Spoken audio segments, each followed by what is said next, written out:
Barusan ini saya melakukan social experiment yang cukup menarik perhatian netizen. Ya kali kan cuma teori doang, mana valid kalau tidak dilengkapi dengan bukti empiris. Jadi legal aja dong, bukan social legal. Di konten tersebut, saya membahas bahwa saya ini males nonton bioskop.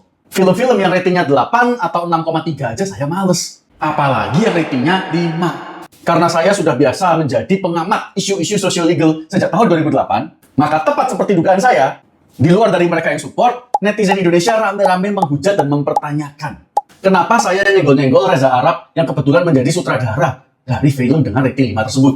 Menurut hasil pengamatan dan pendapat saya, hal ini lucu karena 3 alasan.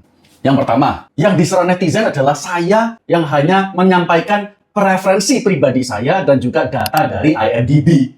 Sedangkan mereka yang memberikan rating dan juga menuliskan review, kok nggak diserang? Sebagai orang berpendidikan, saya paham betul bahwa kita tidak dapat memberikan kritik terhadap sesuatu yang belum kita nikmati.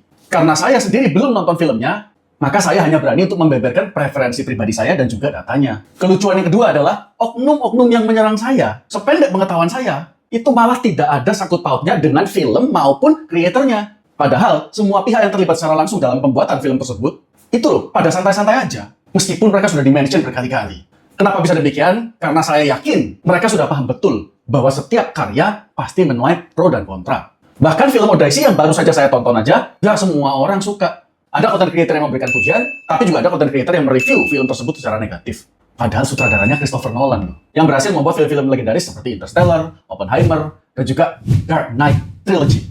Gak pernah tuh saya lihat Christopher Nolan kepanasan. Saya yakin para pihak-pihak yang terlibat di dalam pembuatan film tersebut juga punya mentalitas yang sama. Lucunya, netizen yang sama sekali gak terlibat atau berkontribusi nonton deh mungkin. Keluarga juga pasti bukan, kolega juga pasti bukan, apalagi kuasa hukum. Kok malah mereka yang kepanasan? Tahu nggak yang diserang itu apa aja? Mulai dari sulam alis saya, dugaan niatan pansos saya, hingga panjangnya rekam jejak akademis saya.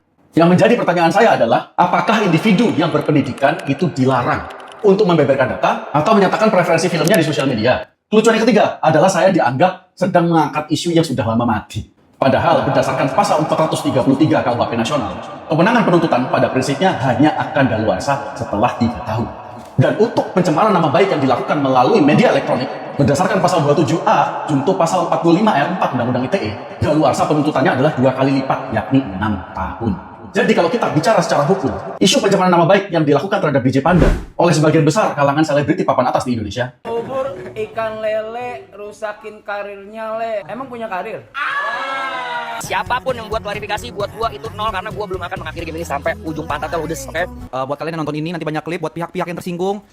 Ya tersinggung aja nggak apa-apa. Hello panda, apakah? Di pertengahan tahun 2025 kemarin, itu dapat terus diangkat hingga pertengahan tahun 2031.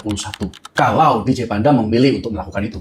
Jadi sebelum pertengahan tahun 2031, mau kita angkat isu ini lewat sosial media ataupun jalur hukum, itu merupakan hak prerogatif dari klien saya. Bagaimana menurut pendapat kalian?